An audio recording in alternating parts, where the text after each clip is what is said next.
Why did she still come back here? Even after everything, the pain, the ghosts, the wind that never forgot her name. The wind at Fort Kestrel had teeth. It wasn't just cold, it bit. It chewed through fabric, skin, and pride with equal hunger, and the recruits cursed it like they were the first to ever feel its sting. They didn't understand. The mountain didn't care who cursed it. It had seen stronger people than them, and it had buried most of them. Anna Sharma knew that. She lived that.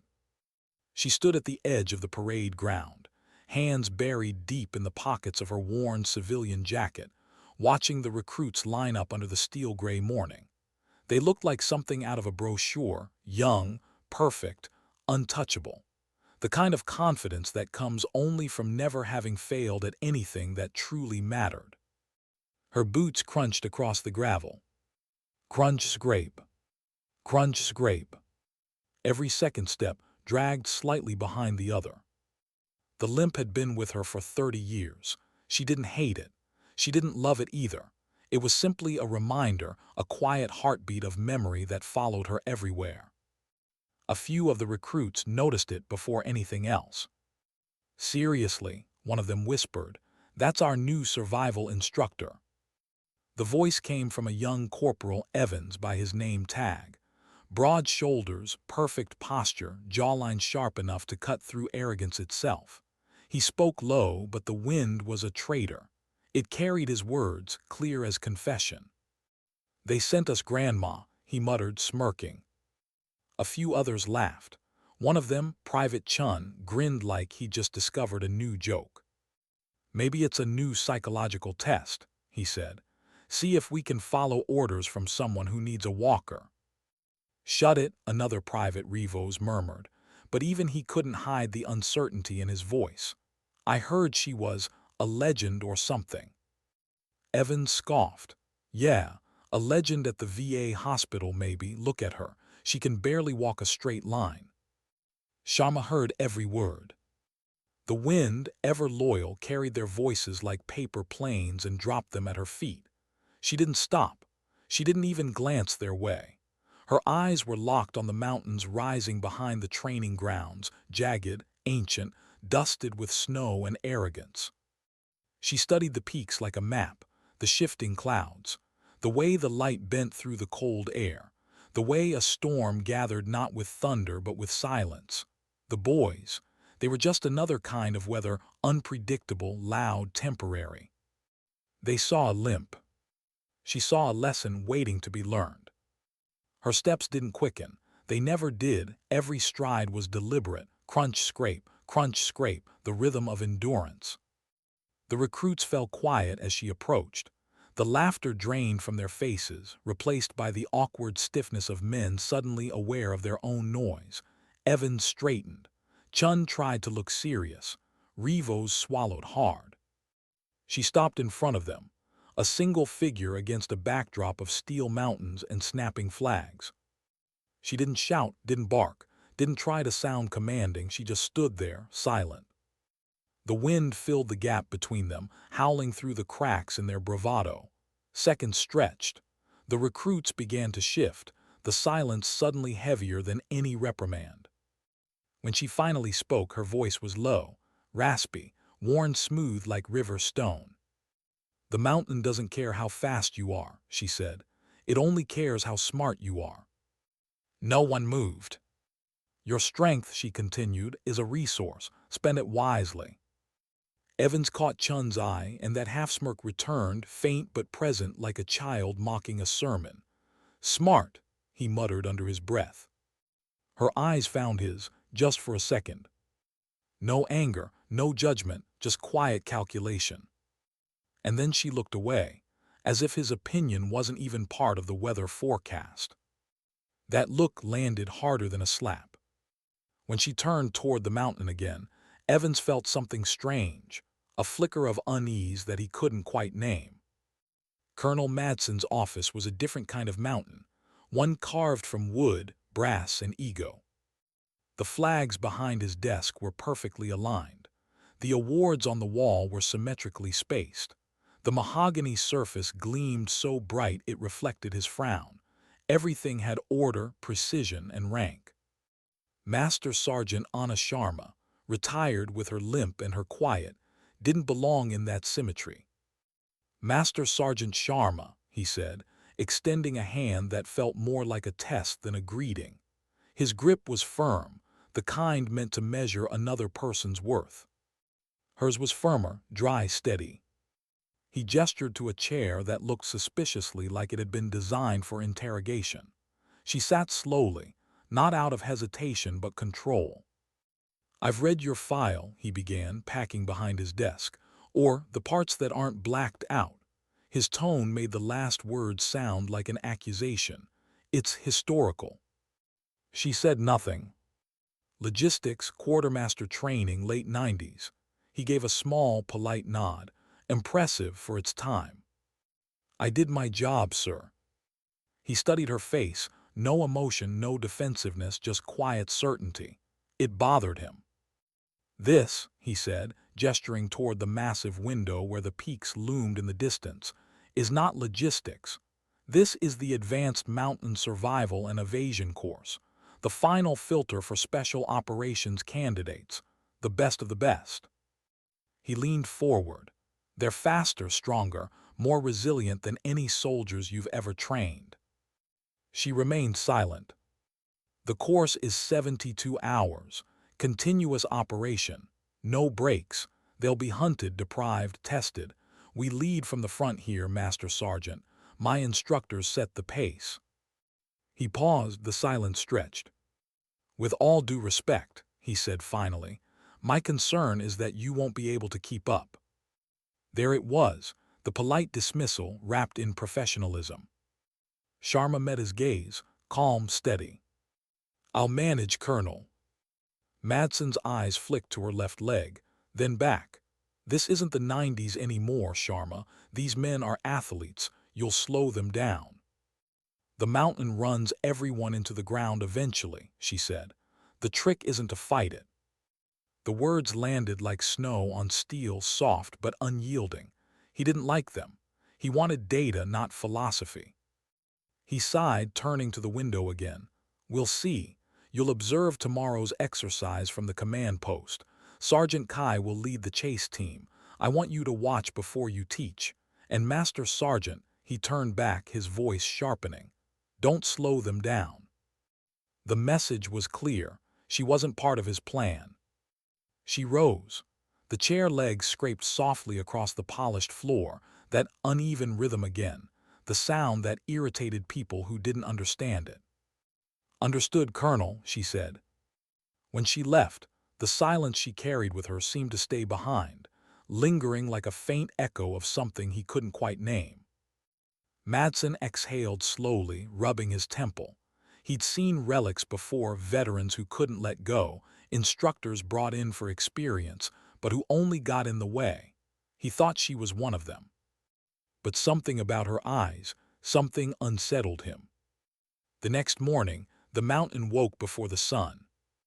The recruits gathered at the staging point, 3 teams, 4 soldiers each. They joked, laughed, slapped each other's backs. Nervous bravado before the storm. At the command tent, monitors glowed, radios hummed, and in the far corner, Anna Sharma stood silent as a shadow, watching. The colonel didn't notice her at first. He was packing behind his screens, barking orders. "Alpha Team, Evans leading Northeast Ridge. Fastest route to extraction. I want aggression, speed, initiative." Evans's voice crackled through the comms. "Copy that, sir. We'll make you proud." Sharma's eyes moved to the topographical map. Her finger traced the ridge line they'd chosen, the fastest, yes, but the most exposed. She didn't say a word. No one would have listened anyway. Outside, the wind shifted, the mountain exhaled. By noon, the cobalt sky had turned milk white. The wind began to moan. The first flakes drifted like quiet warnings. Sharma looked up from the map. Her eyes narrowed. She'd seen skis like that before. She knew what they promised. But she said nothing, not yet.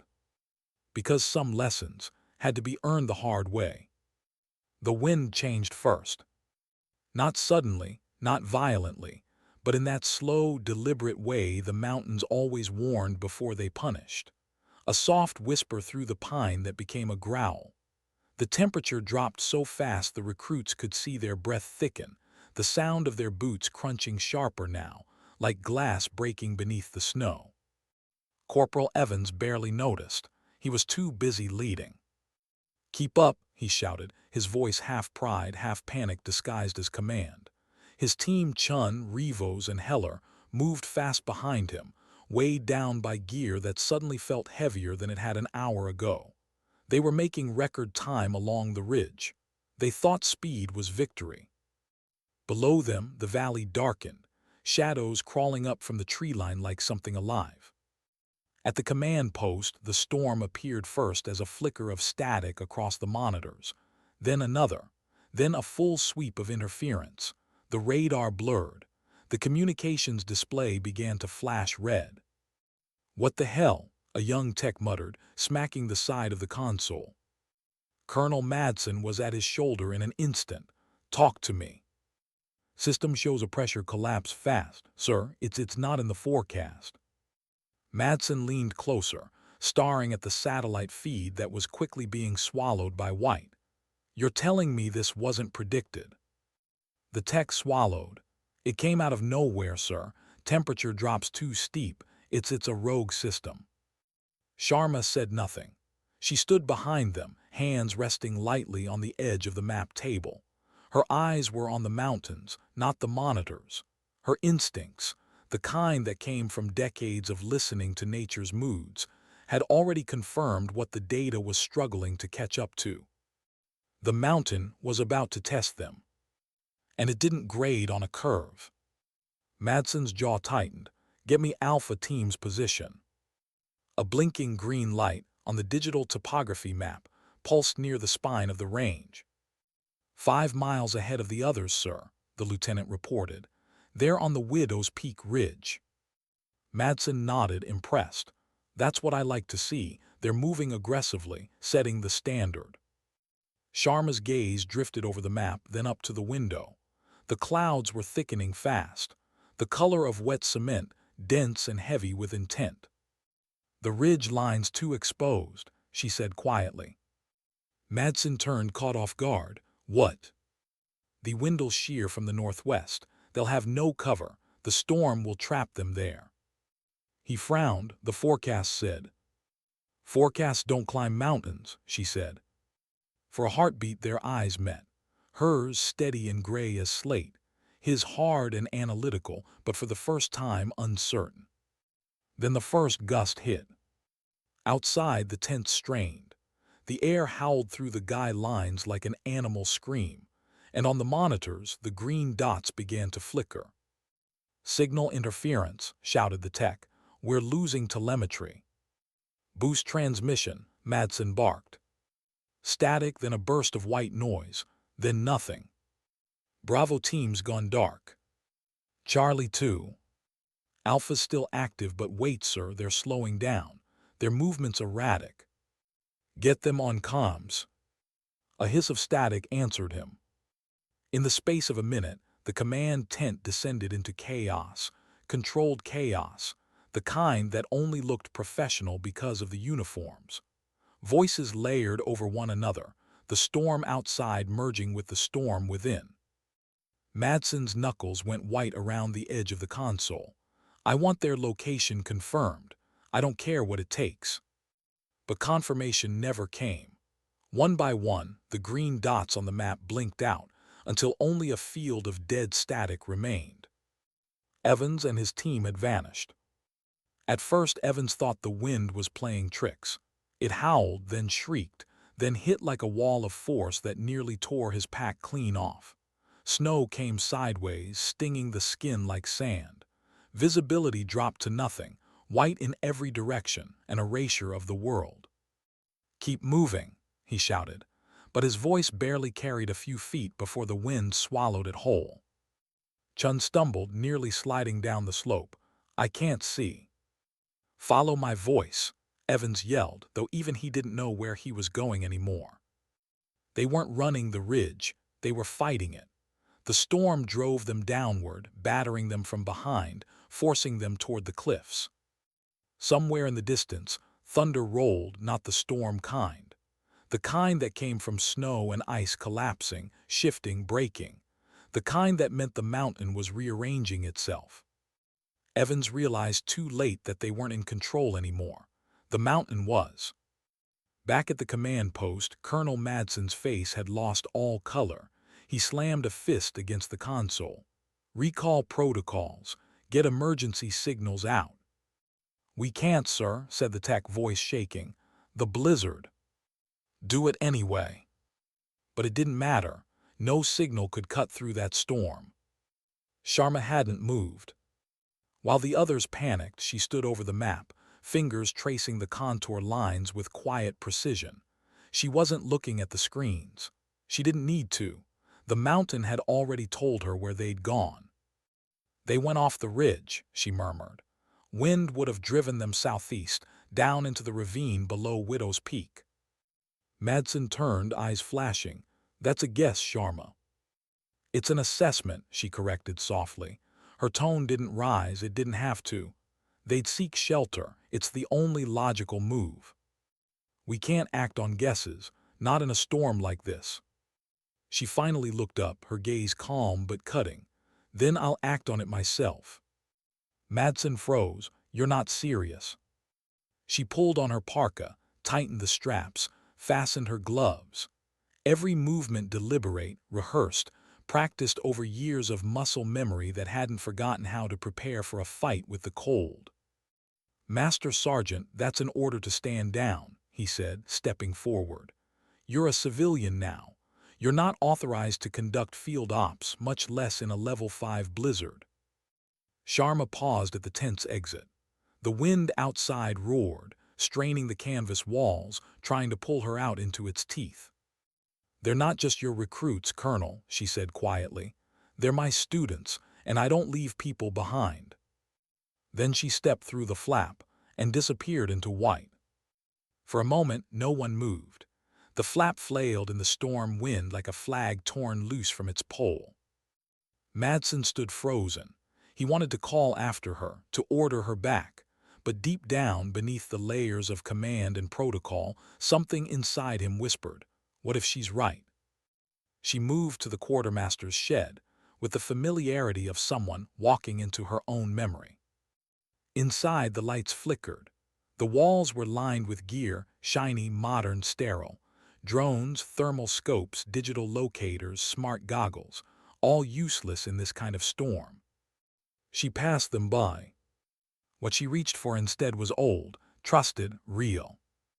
A pair of wooden snowshoes. A magnetic compass. A coil of nylon rope.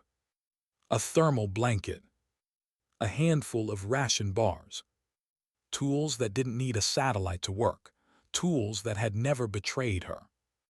She dressed in layers, wool, canvas, oilskin. The way soldiers used to when survival meant skill, not signal. When she stepped outside, the storm hit like a living thing, a wall of white force, screaming in her ears, clawing at her face. Visibility was gone within feet, but she didn't need to see. She listened. The wind was her compass, the snow underfoot her map. The ache in her leg told her the slope of the terrain. Every crunch, every drag was a conversation between her and the mountain. She didn't fight it, she moved with it. Crunch, drag. Crunch, drag. Her limp, the thing they mocked, became her rhythm, steady, patient, relentless. Hours passed. The world around her blurred into a single, endless color. There was no horizon, no sky, no ground, only motion. And her heart beat. Back at the command post, Madsen was unraveling. Reports were coming in from the other teams, brief, fractured bursts of static before silence swallowed them again. 2 units confirmed shelter. Alpha still missing. He wanted to believe Sharma wouldn't make it, that no one could make it. It would have been easier to think of her as reckless. But the longer she stayed out there, the more that small, stubborn whisper inside him grew louder. "Get me her file," he snapped. "Sorry." Master Sergeant Anna Sharma's complete record, Everything. I don't care what clearance you have to break. Do it now." The young Lieutenant, Davies, nodded and started typing. He worked fast, hacking through layers of encryption that shouldn't have existed for a training instructor. Then he stopped. "Sir," he said quietly, "you need to see this." Madsen leaned over the monitor. What he saw made his pulse slow. There it was, a classified code word, a single operation name that hadn't been spoken aloud in decades. Operation Nightshade. He clicked open the attached report, partially redacted, lines of black ink slicing through the text, but what remained was enough. Recon unit ambushed, deep enemy territory, winter storm, 17 days of isolation. A single survivor led 3 others through impossible terrain. Enemy patrols, blizzards, wounds, hunger. She had carried one of them on her back, shielded another with her own body. Madsen's eyes locked on the name. Sergeant Anna Sharma. His throat tightened. "Keep reading." Davies scrolled down to a scanned document, a medal citation. Medal of Valor. The words made the air leave the room. Madsen read aloud, voice trembling as the tent fell into silence. For conspicuous gallantry and intrepidity at the risk of her life, above and beyond the call of duty. He stopped. The line that followed hit him like a blow. Already wounded by shrapnel, while shielding her commanding officer from a grenade blast. He looked up, eyes wide, the limp, the scar. The silence in the command tent became reverent. The recruits, the officers, the colonel himself, all of them realized what kind of woman had walked into that storm. She wasn't weak, she wasn't slow. She was going home. How long had she been walking? Minutes blurred into hours until time itself lost shape, swallowed by the storm's endless white. Every step was a conversation with pain. Every breath, a negotiation with the cold. The wind no longer howled, it screamed, tearing across the mountains like an angry spirit.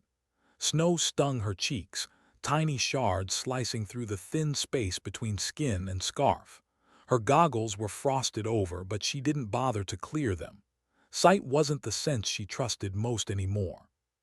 She trusted feel. The pull of gravity under her boots. The whisper of the wind against her left cheek. The distant rumble beneath the snow, the mountain's voice, warning her of its shifting bones. Her limp cut a rhythm in the storm. Crunch, drag. Crunch, drag. The sound of a body that refused to stop. In the chaos of the whiteout, she became something inhuman, a moving piece of will wrapped in layers of ice and memory. The recruits had called her slow. But slow was steady. And steady in a world like this was survival. Hours later, or maybe it was only one, she reached the drop. The ridge fell away into a jagged scar of stone and snow, the ravine she'd traced on the map. The wind thundered overhead, leaping the gap like a bridge of sound, leaving the air below strangely calm, the leeward side. Shelter. That's where they would be. She crouched, peering down. Nothing but white. Then there, a faint indentation in the snow, a depression too uneven to be natural. She descended carefully, planting each step with the patience of someone who had already lost too many people to rushing. The slope fought her. The snow was deep, the ice treacherous, the wind clawing at her balance. Her bad leg burned, sharp pulses of pain shooting up through her thigh. She ignored it. Pain was just another weather pattern. It came. It went. Halfway down, she saw it. A broken pine branch, hanging from the edge of the ravine, its needles still green and wet. Someone had grabbed it recently. Someone had fallen. Her pulse steadied. She was close. She followed the trail, the chaos in the snow where boots had slipped, scrambled, slid. The tracks led downward into shadow, into the hollowed space between cliffs where the wind finally lost its teeth. And there, hidden beneath an overhang of rock and ice, she saw them. 4 shapes huddled together, still, silent, snow-dusted like statues. She approached quietly, the storm muffled now, her own breath loud in her ears. 3 of them were shivering violently. The 4th, Evans, wasn't moving at all. His eyes were open but glassy, his lips tinged blue. Frost had bloomed on his eyelashes. For a moment she just stood there, watching, measuring, deciding. Then she moved. No panic, no hesitation. She knelt beside him, pulling her gloves off, pressing bare hands to his face, his neck, his wrists. His skin was ice, hard. "Talk to me, Corporal," she said, voice low, steady, the same tone she might use to tell the weather to stop misbehaving. Evans blinked once, slow, his lips barely moved. "Thought we could beat it, Storm." "The storm doesn't play games," she murmured. She worked fast, stripping off his soaked gloves, untying the laces that had frozen solid. The others stared, too cold and shocked to move. "Rivaz Chun, fire starters now." They hesitated. Her voice sharpened, still calm but iron beneath the frost. "Now." That snapped them awake. Fingers fumbled, digging through pockets until 2 small ferro rods clattered into her palm. She moved to the mouth of the cave, where a fallen pine branch lay half buried under snow. With her knife, she shaved thin curls of bark, each motion precise. Her breath came in white plumes. Sparks flew, bright against the gray, until one caught. A tiny flame bloomed, weak and trembling. She protected it with her hands, feeding it slivers of wood until it grew strong enough to bite back at the cold. The smoke curled upward, carrying warmth and hope in equal measure. She built the fire small and efficient, low to the ground, feeding it methodically. A lifetime of survival had taught her that fires, like people, lived longer when you didn't demand too much from them too soon. Then she returned to Evans. "Move your fingers," she ordered. He groaned, shaking his head. "Can't." "You can," she said simply, rubbing his hands, forcing the blood back. "Or I'll do it for you." He tried. The movement was pathetic, jerky, but it was movement. "That's it," she whispered. "Good, keep going." She forced him to sip lukewarm water from her canteen, forced him to breathe deeply, forced him to stay here. The other 2 watched her, stunned. They had never seen anyone so calm in the face of disaster. She wasn't rescuing them. She was commanding the mountain, bending it, shaping it. Time passed. Firelight painted the cave walls gold and red. The storm outside roared on, but here, in this small hollow of warmth, life was winning its quiet battle. Back at Fort Kestrel, the command tent had gone silent. Colonel Madsen stood before the monitors, listening to nothing but static. Every rescue protocol had failed. Every drone grounded. Every helicopter grounded. "Sir," the young lieutenant whispered, "it's been 6 hours." Madsen said nothing. His hand rested on the map, over the same ravine she had pointed to before leaving. 6 hours in that storm was death. But still, something in him refused to call it that. He'd read her file twice now, 3 times, memorized every line of that citation. 17 days. If anyone could survive 6 hours, it was her. He turned toward the tent flap, where the storm screamed like an animal beyond. "She's out there," he muttered, almost to himself. "And if she said they'd be in that ravine." He didn't finish the thought. He didn't need to. Inside the cave, dawn crept slow and gray. Evans was awake now, weak, pale, but alive, his hands and feet wrapped in spare fabric. Chun and Rivos sat close, feeding the fire in silence. When Evans finally spoke, his voice cracked. "You came alone." Sharma nodded once. "You think I'd wait for permission?" He let out a shaky laugh that turned into a cough. "You shouldn't have come." "Maybe," she said, "but I did." He looked at her then, really looked, at the weathered lines on her face, the scar disappearing beneath her collar, the limp that made every motion careful but unbroken. All the arrogance had been scraped out of him by the mountain. What replaced it was something harder to earn: respect. "I thought you were," he hesitated, ashamed, "too old for this." Her mouth twitched, not quite a smile. The mountain thought that once too. She adjusted the blanket around his shoulders, the movement almost maternal in its care. "Rest," she said softly. "You'll walk out when the storm's done shouting." Hours later, the wind began to die. The snow outside softened from roar to whisper. Then, faint at first, came a sound through the thinning air. Whump, whump, whump. A helicopter. Evans blinked. "Rescue." "Looks like," she said, standing with effort. Her legs trembled from exhaustion, but her hands were steady as she stoked the fire one last time. Within the hour, the first rescuers appeared, bundled, wide-eyed, their expressions shifting from shock to disbelief as they took in the scene. Not 4 frozen bodies, but a small, ordered camp. A woman standing tall amid it all, calm as sunrise. When they lifted Evans onto the stretcher, he reached for her hand. His skin was warm now. "Thank you, Master Sergeant," he said, voice barely above a whisper. She nodded once. "Just remember the rule." He frowned. "What rule?"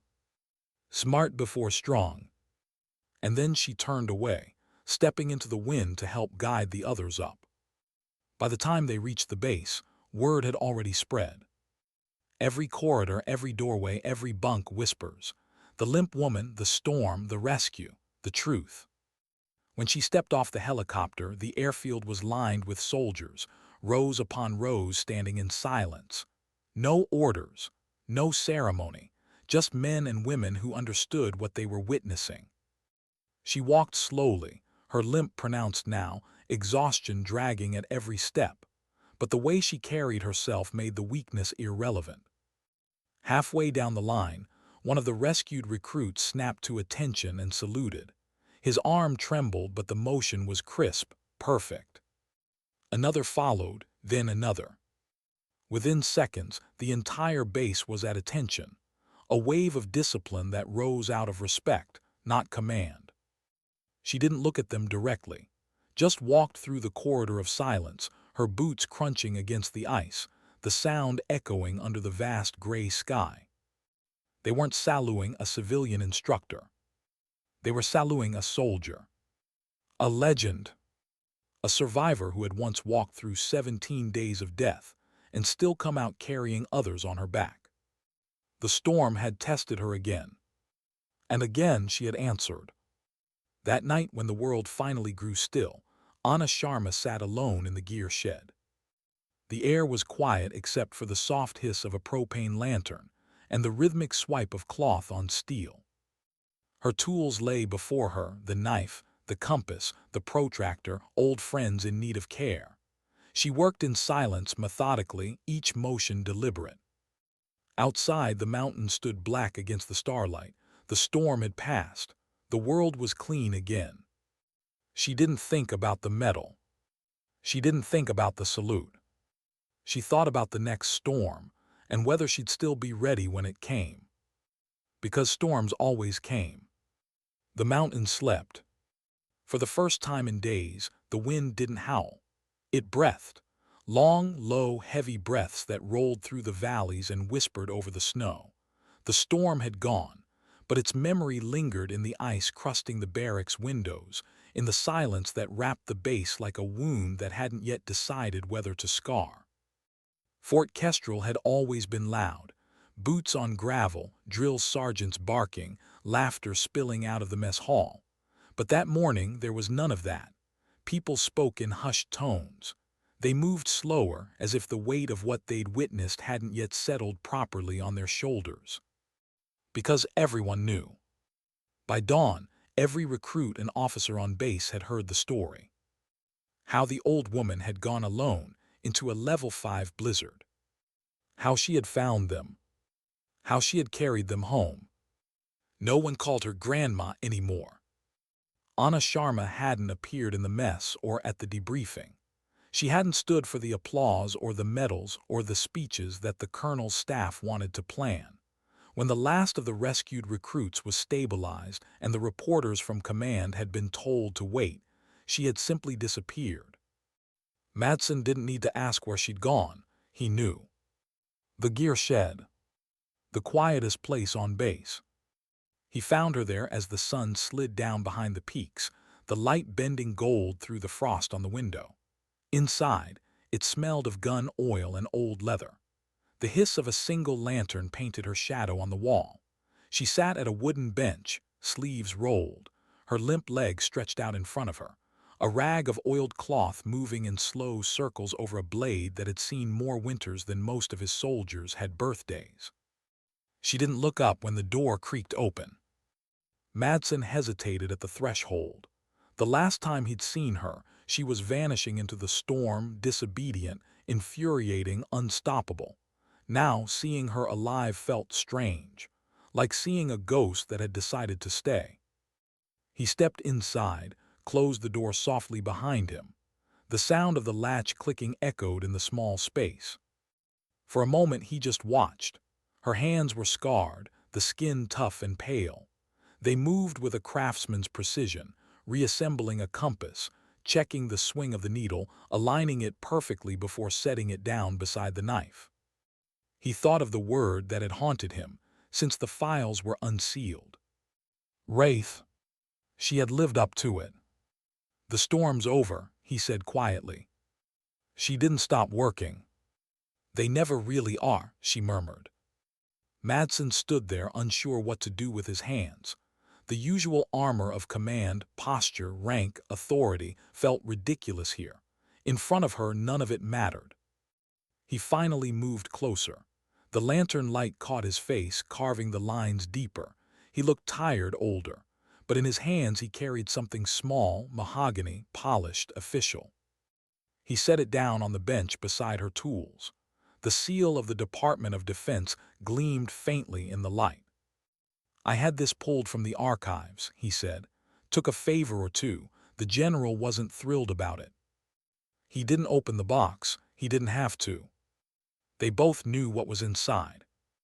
It belongs with you," he said. "Not behind glass, not under dust." The silence that followed wasn't awkward. It was reverent, the kind that felt too large for words. Sharma wiped the blade clean, slid it back into its worn leather sheath, and finally looked up at him. Her eyes were steady, the color of a winter river.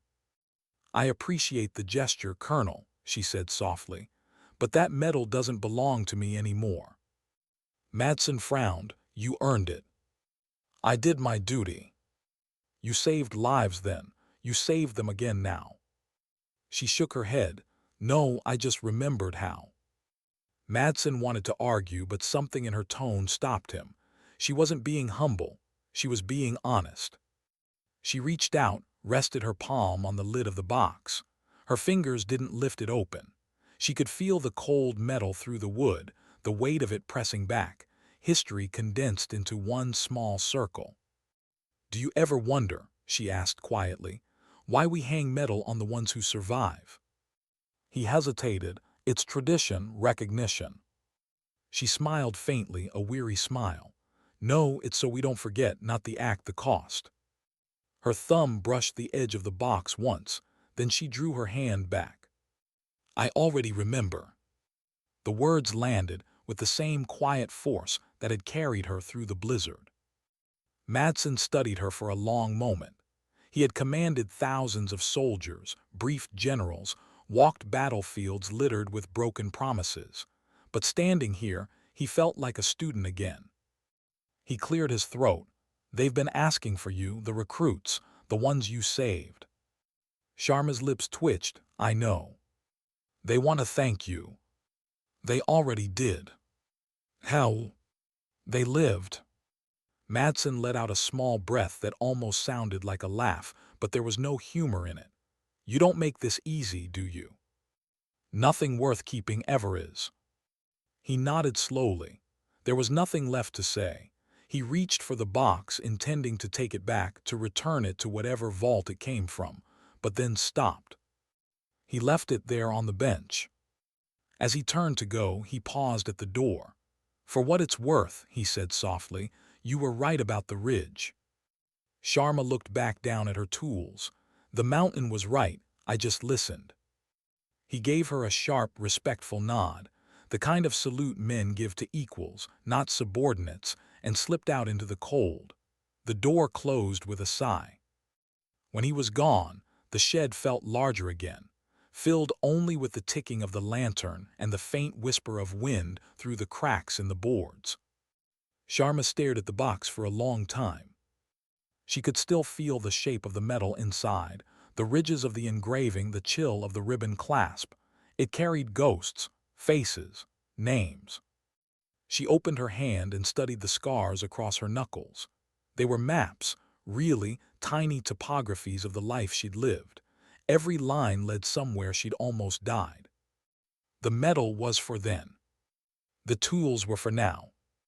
She reached for the compass instead, wiped it once more, polished the brass until her reflection stared faintly back at her, distorted, ghostly.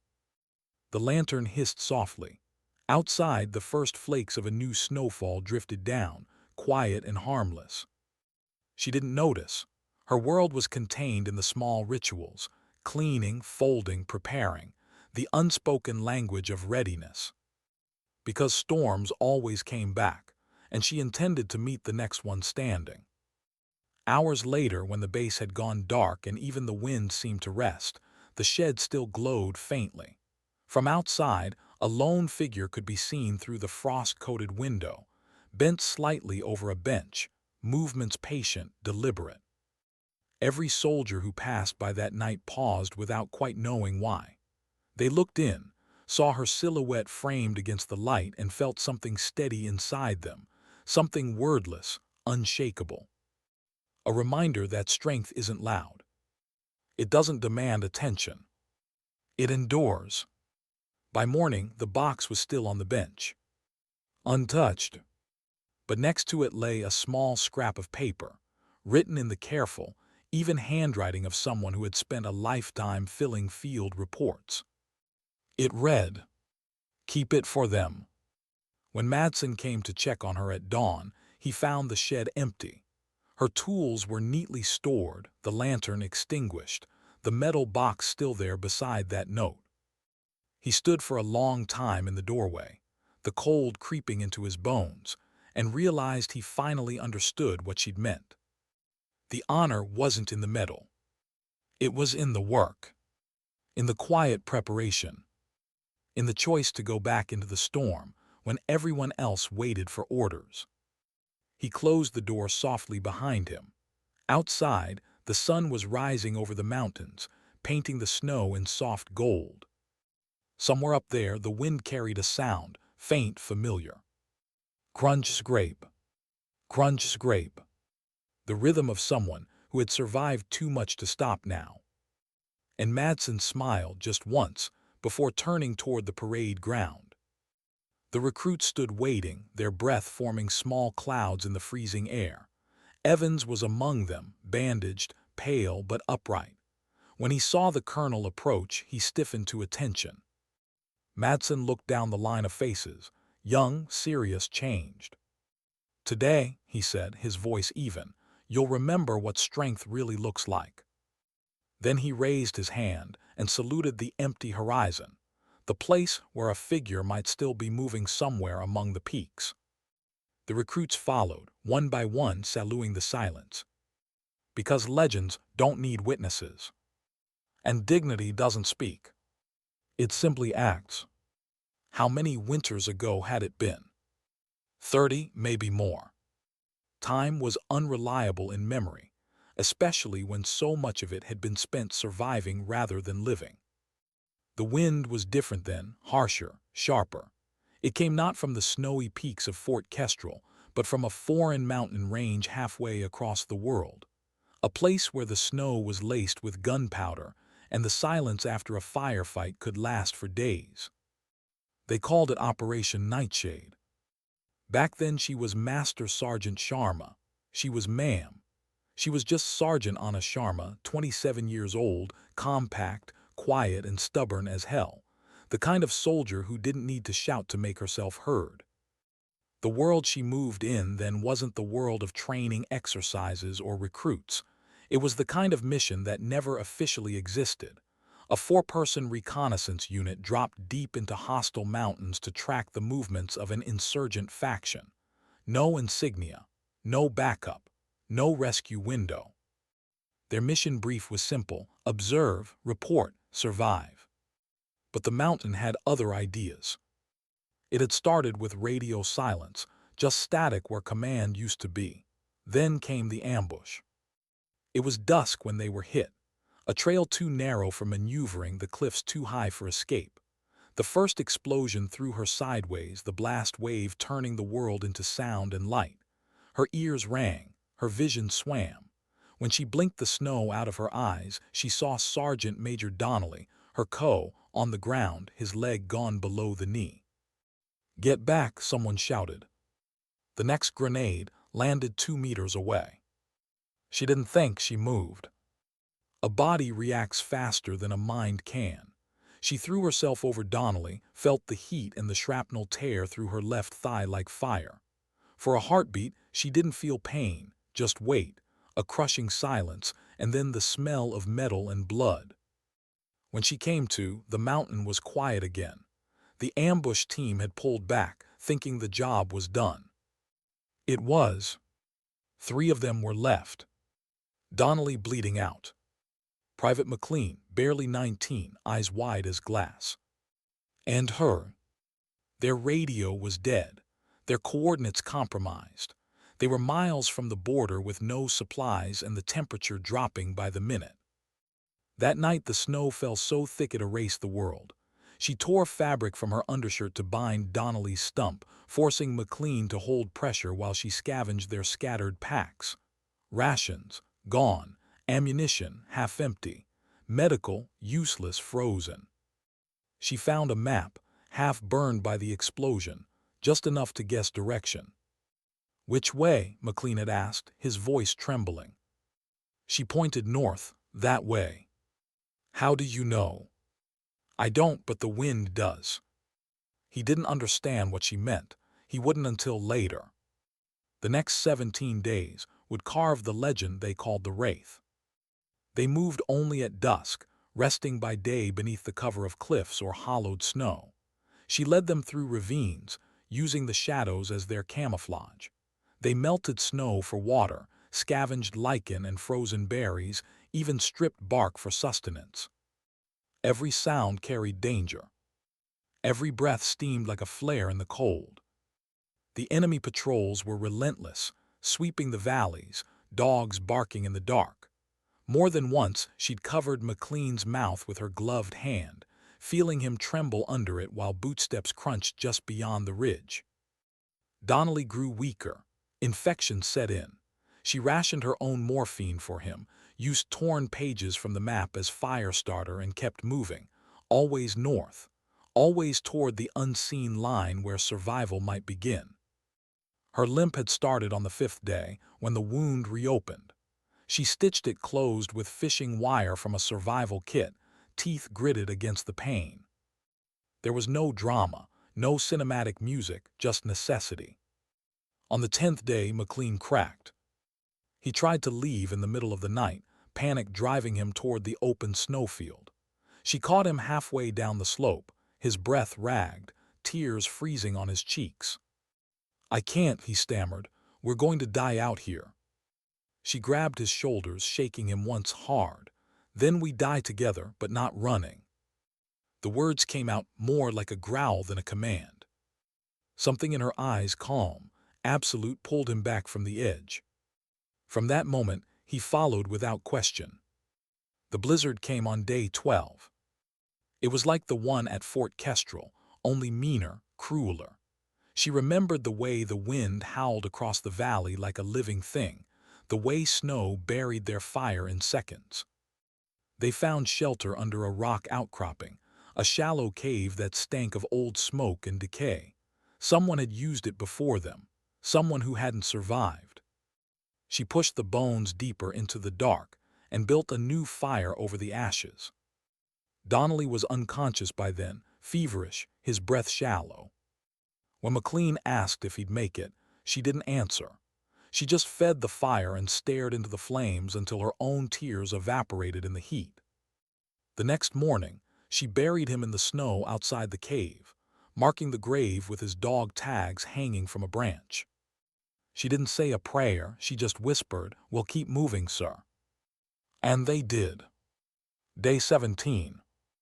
They reached the border by following a frozen river. Her leg had swollen so badly she could barely bend it, but she didn't stop. She tied herself to McLean with a rope so he couldn't fall behind. When the patrol lights finally appeared through the fog, her own unit, Allied forces, McLean had to drag her the last 50 meters. She collapsed halfway through the perimeter. They thought she was dead until she spoke. "3 survivors," she rasped. "You get that in your report." Then she passed out.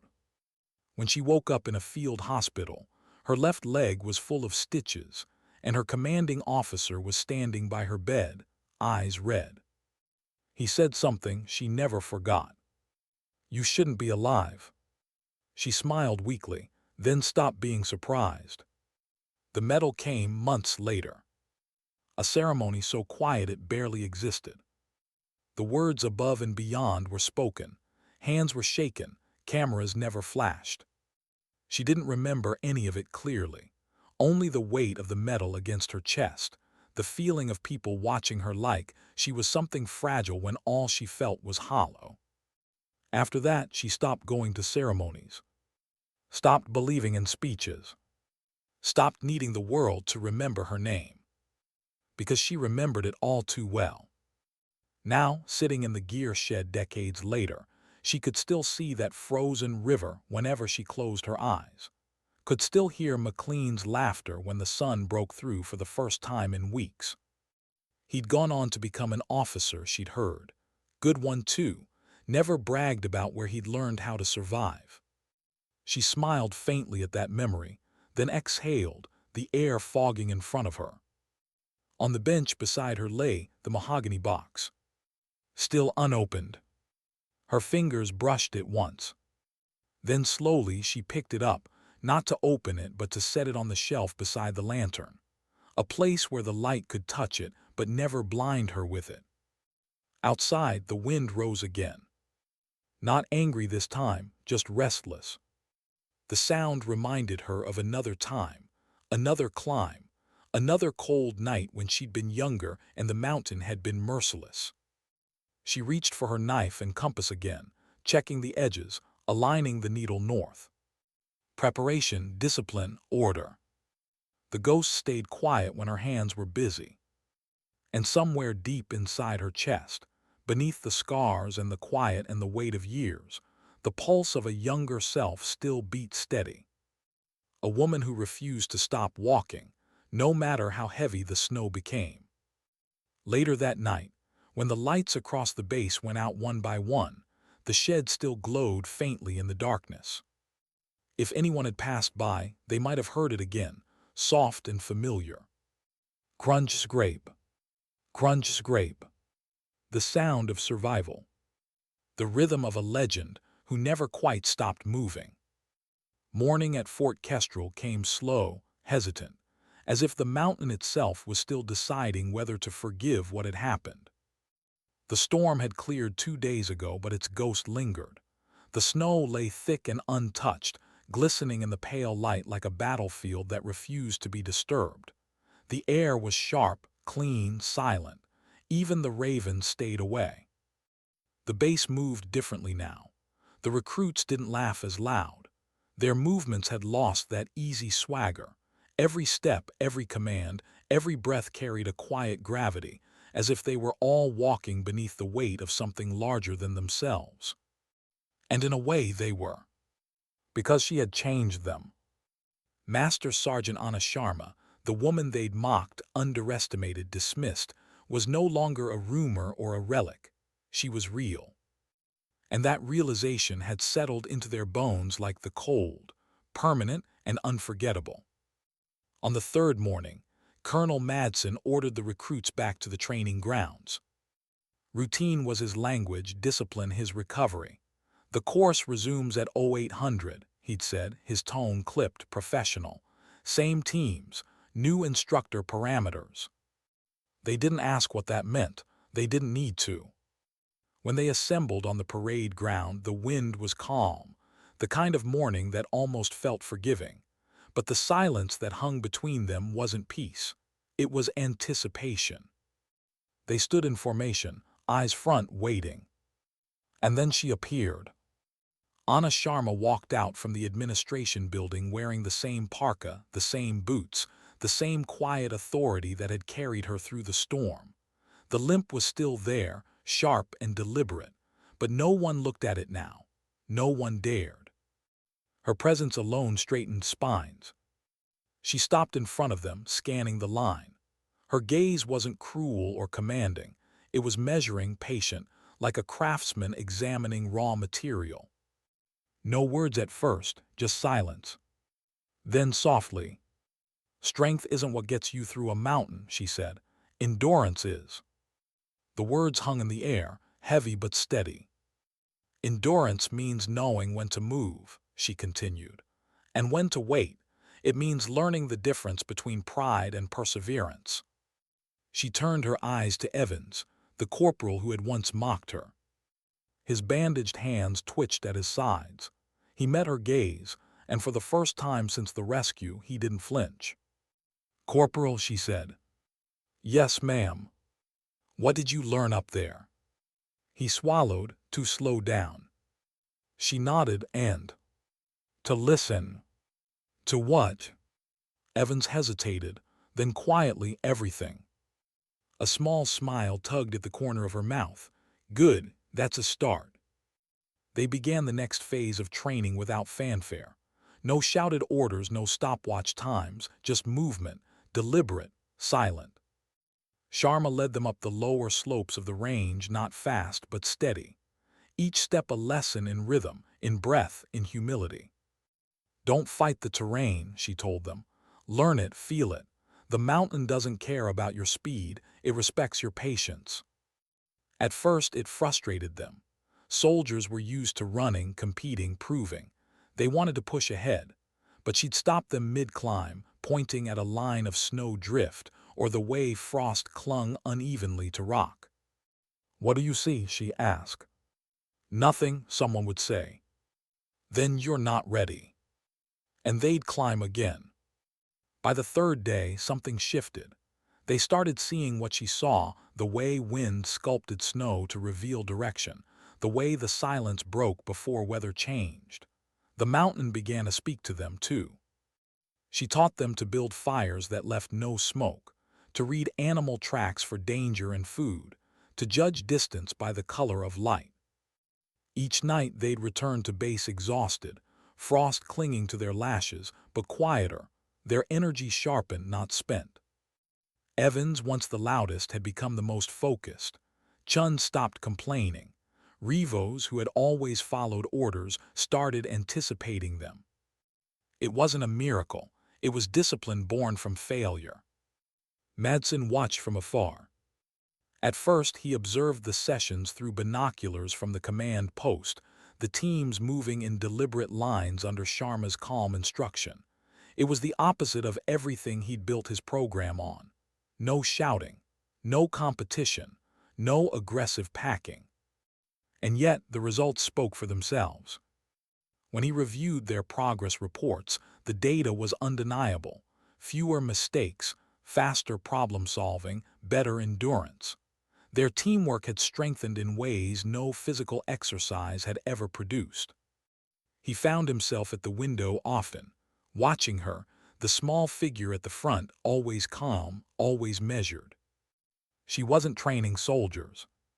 She was shaping survivors. By the end of the week, the recruits completed the same 72-hour endurance trial that had nearly killed them before. This time it was different. They moved slower but smarter, using the terrain for shelter, marking their paths with small signals only a trained eye would catch.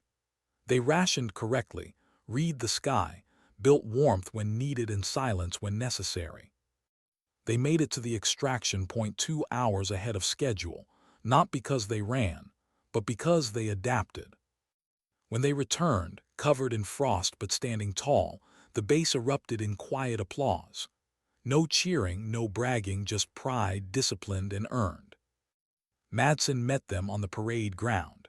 His voice was low, but there was a flicker of warmth beneath the professionalism. "Well done." Evans stepped forward, saluting sharply. "Permission to speak freely, sir." "Granted." "It wasn't us, sir, it was her." Madsen looked at Sharma, standing a few steps back, her expression unreadable. "She just showed us how to stop losing to ourselves," Evans said. For a moment no one moved. The colonel gave a single nod. "Noted, Corporal." That night, as the recruits celebrated quietly in the mess hall, Madsen found himself walking the perimeter of the base. The cold bit through his gloves, but his mind was elsewhere. He ended up, almost unconsciously, outside the gear shed again. The lantern was burning, faint and steady as always. He didn't go in this time. He just stood outside, watching her silhouette through the window, bent over her tools, methodical, patient, at peace. He thought of the first time he'd met her, the limp, the dismissal, the arrogance he hadn't even realized he carried. He thought of the medal still sitting on her bench, unopened. He thought of the way the recruits looked at her now, not with awe but with respect, the kind that lasts longer than fear. And for the first time in a long career, Colonel Madsen felt something unfamiliar. Humility. In the days that followed, Sharma continued her instruction quietly. She didn't give speeches. She didn't need to. Her lessons were in motion, in repetition, in the subtle language of endurance. One morning before the sun rose, Evans found her standing alone by the edge of the range, looking out over the peaks. "Ma'am," he said softly. She didn't turn. "Corporal."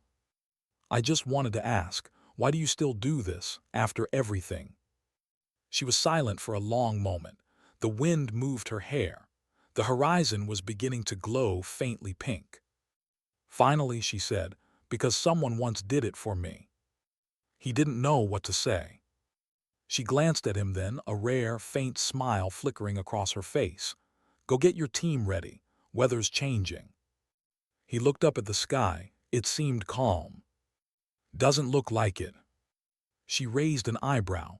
"That's what they always say." Later, as the recruits prepared for another field exercise, the first flakes began to fall, light, harmless, playful.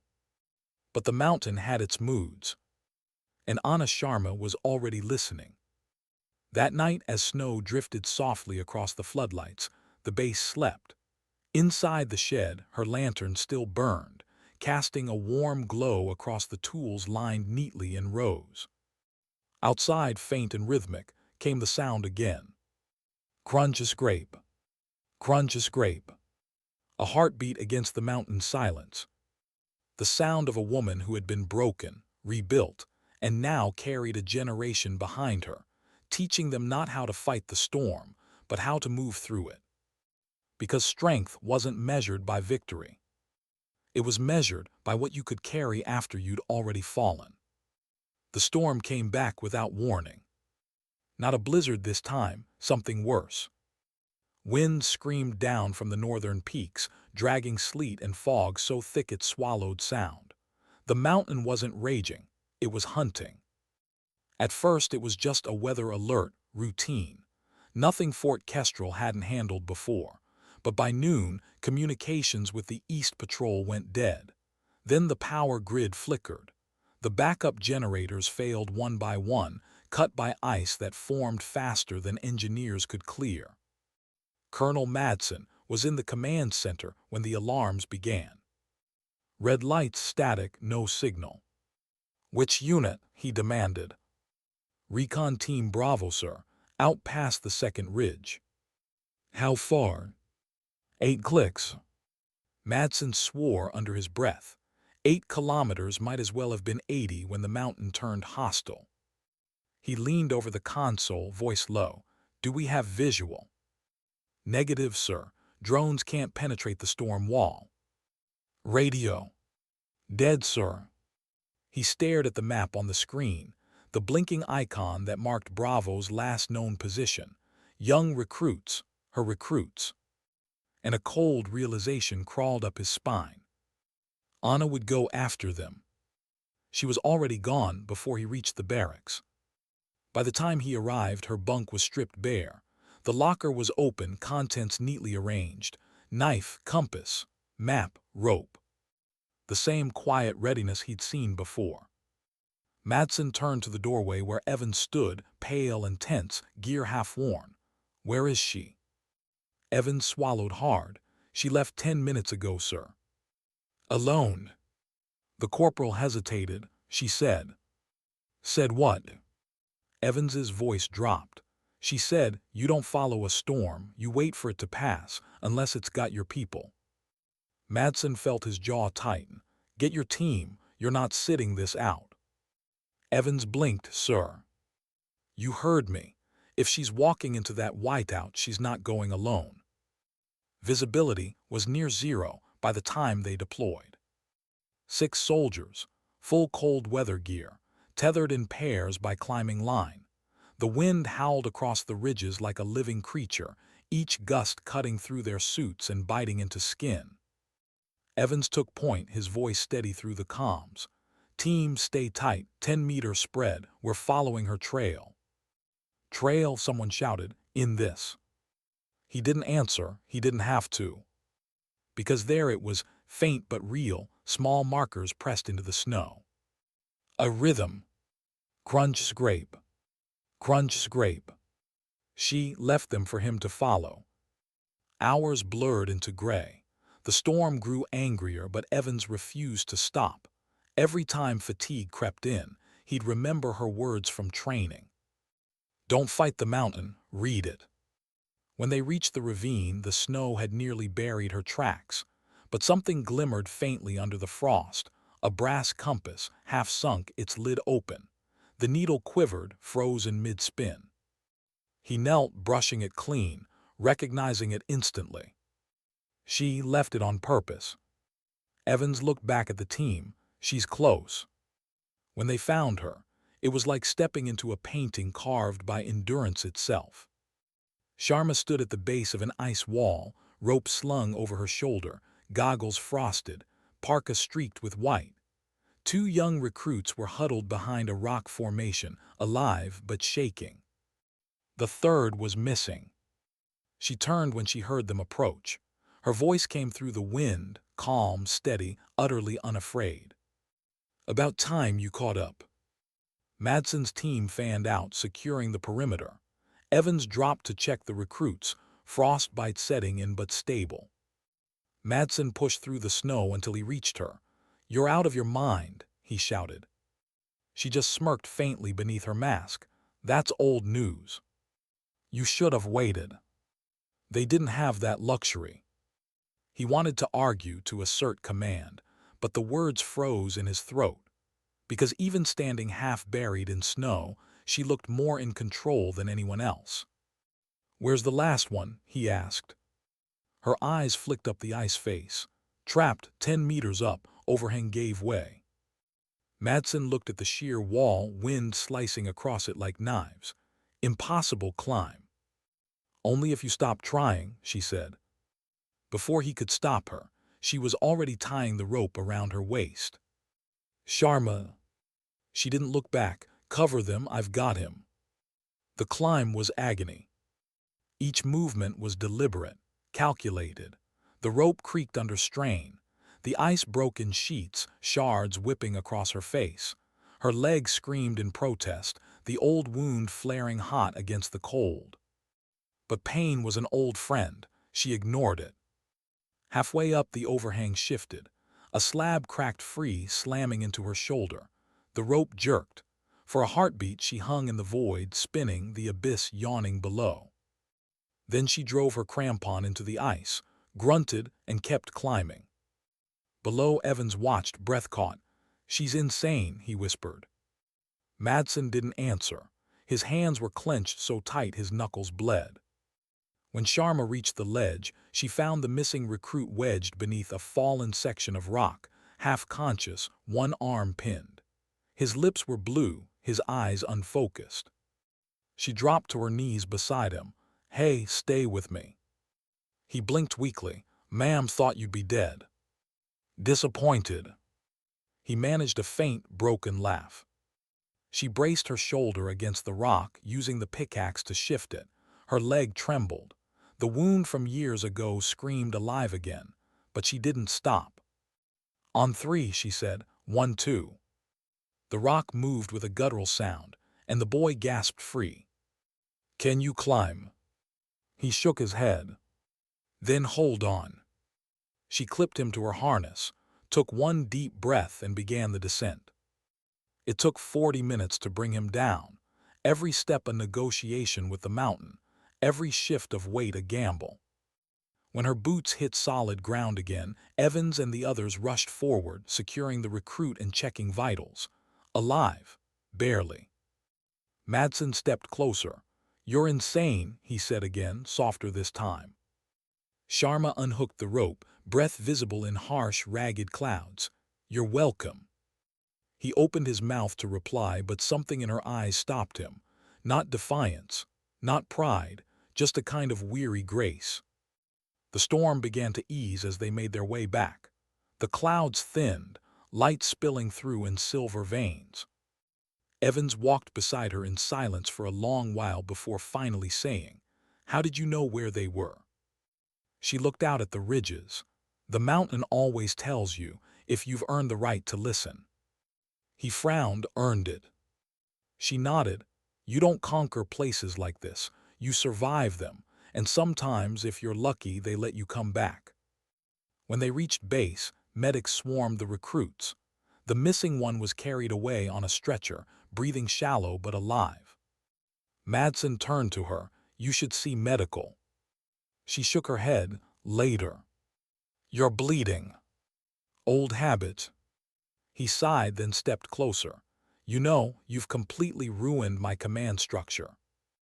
That almost made her laugh. "Good, it needed fixing."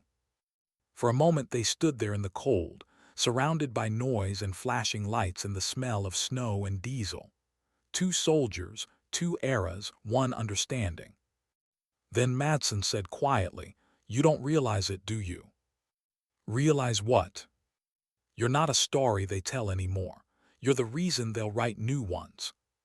She didn't respond, just watched the recruits being loaded into the infirmary, her breath fogging the air.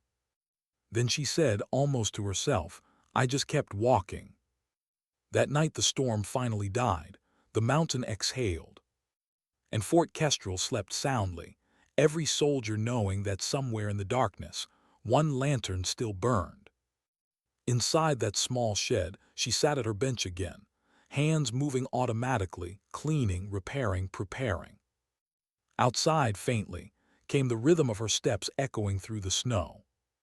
Crunch, scrape. Crunch, scrape. The mountain's heartbeat, now shared by everyone who had walked beside her. Because courage isn't found in strength alone. It's found in the quiet, stubborn choice to keep moving through the storm, even when no one's watching. Morning came soft and golden. The storm had passed in full this time, no aftershocks, no whisper of snow left to fall. The world around Fort Kestrel glittered like glass. Every roof, every ridge, every antenna shimmered under a clean new sun. For the first time in weeks, the base was quiet, not from fear but peace. Inside the infirmary, the rescued recruits slept. Monitors beeped slow and steady. Evans sat beside the youngest, the one she had carried down the cliff, his arm wrapped in a sling but his color returning. He stared at the frost crawling up the window, lost in thought, until Madsen entered. "Status?" the colonel asked softly. "Stable," Evans replied. "All three of them." Madsen nodded. "You did good work out there." Evans shook his head. "She did." The colonel didn't argue. He looked around, eyes tired but proud. The base had changed, he could feel it in the air. Something about the way the recruits walked now, less noise, more purpose. And though he hadn't seen her since the rescue, he knew exactly where she'd be. The gear shed. Always there, always the same. When he opened the door, the light hit his face, that familiar orange glow from the lantern. She was seated at the bench as usual, her limp legs stretched out, a mug of coffee steaming beside her tools. "Morning, Colonel," she said without looking up. "Morning," he replied. "Didn't think you'd still be here. I don't leave when work's unfinished." He stepped inside, closing the door behind him. The sound of the bass faded until all he could hear was the steady ticking of the lantern's wick. "You know," he said, "Command sent a commendation report this morning. They want to give you another medal." That earned a faint laugh. "Of course they do. You're refusing again, I assume. Wouldn't want to ruin a good streak." He studied her face in the soft light. There were lines there, deep, earned ones, but her eyes were steady, bright in a way he hadn't noticed before. "Why do you always turn them down?" he asked finally. She took a slow sip of coffee, then set the mug down gently. "Because the mountain doesn't care what you hang around your neck. It only cares if you come back." Madsen folded his arms. "You think that's all there is to it?" She thought for a long moment before answering. "You don't do this job for applause, Colonel. You do it so the next ones learn faster than you did. You survive once for yourself. After that, you survive for them." He nodded slowly. "You've changed this place." She gave a small shrug. "Maybe, or maybe it just remembered what it was built for." Outside, the sound of boots echoed faintly, the recruits assembling on the parade ground. "Graduation ceremony," Madsen said, glancing at his watch. "You should be there." "I am," she said, and tapped the side of her temple, "just not out loud." But when the bass loudspeaker crackled to life, her expression shifted. "Colonel Madsen, Master Sergeant Sharma, report to the field for honors presentation." She groaned softly. "They're persistent." He smiled. "You should take that as a compliment. Or a warning." He held the door open, and for a moment she considered refusing. Then she sighed, pushed herself to her feet, and limped toward the light. The entire base had gathered. Rows of recruits stood at attention under the pale sun, steam rising from their breaths. Behind them, the flag snapped gently in the breeze. Madsen and Sharma walked side by side to the front. Conversations hushed as they passed. When they reached the dais, the colonel stepped up to the mic. His voice, usually sharp, was uncharacteristically calm. "2 weeks ago," he began, "this base nearly lost 4 soldiers. A storm, an accident, and mistakes that could have cost lives. But they didn't because one of our own refused to stop moving." He turned slightly toward her. "Master Sergeant Sharma reminded us all what leadership looks like when the world stops listening. She showed us that strength isn't found in shouting orders, but in standing steady when everything else falls apart." He paused, "And she didn't just save lives, she rebuilt what it means to serve." There was silence. Then slowly applause began, not the wild kind, the respectful kind, the kind that builds from reverence, not performance. She didn't move at first. Her hands stayed at her sides. Then she nodded once, slow and almost reluctant, as if acknowledging something inevitable. Madsen stepped aside. "You've earned the last word, Sergeant." She looked at him sharply. "I don't do speeches." "Then just say what you'd tell them if this was the field." She exhaled, studying the faces in front of her, young, unscarred, waiting. When she finally spoke, her voice carried like the wind over snow. "You'll forget my name," she said. "That's fine. Names don't matter out there. But you'll remember this: the moment you stop listening to the world around you is the moment it stops listening back. The mountain doesn't kill you out of cruelty. It kills you because you stopped respecting it." Her gaze swept across them, one by one. "And when you think you've got nothing left, you do. You always do. The trick is remembering that before the ground gives way." Then softer, "Endurance isn't about surviving once. It's about doing it again and again and again." She stepped back. "That's all." The recruits didn't cheer. They didn't need to, they just stood straighter. Because they understood. That evening, the base returned to its quiet rhythm. Madsen found himself in his office long after dark, reading through reports he wasn't really seeing. The words blurred until he realized what was missing. He stood, walked to the gear shed. Empty. The lantern was gone, so were her tools. On the bench lay the mahogany box, unopened, as always. But this time, beside it, a single folded note rested in the dust. He opened it carefully. Storms end, training doesn't. No signature, none needed. He set the note down and smiled faintly. 3 days later, Fort Kestrel received a short transmission, unsigned, unencrypted, bouncing through 3 old relay towers before finally reaching command. The voice was unmistakable. Message to Colonel Madsen, tell them the mountains calm again, for now. Static, then silence. He played it 3 times before saving it. Then he went to the window and looked toward the horizon, toward the peaks, glowing faintly gold in the morning light. Somewhere out there, a small figure was probably walking through the snow. Crunch, scrape. Crunch, scrape. Unstoppable, eternal. Months later, the recruits of Fort Kestrel graduated. Each received a patch stitched with an unfamiliar symbol, a compass etched over a mountain. When asked what it meant, Evans would only smile. It's not a symbol, he'd say, it's a reminder. A reminder that real strength doesn't shout. It doesn't need medals. It just keeps walking. In time, stories about her spread again, some true, some exaggerated. The younger soldiers whispered her nickname with awe, the Wraith of Kestrel. But those who had served with her knew better. She wasn't a ghost. She was proof. Proof that endurance outlasts fear. That silence can lead louder than orders. That sometimes the smallest sound, a limp dragging through snow, can echo across generations. And in the end, her legend came down to one quiet truth. Dignity doesn't speak. It acts. It endures storms. It saves lives. It leaves footprints that even the wind can't erase. And when the mountain grows quiet again, somewhere far away, you can still hear it soft and steady, the sound of a survivor walking home. Crunch, scrape. Crunch, scrape. The sound of someone who never stopped.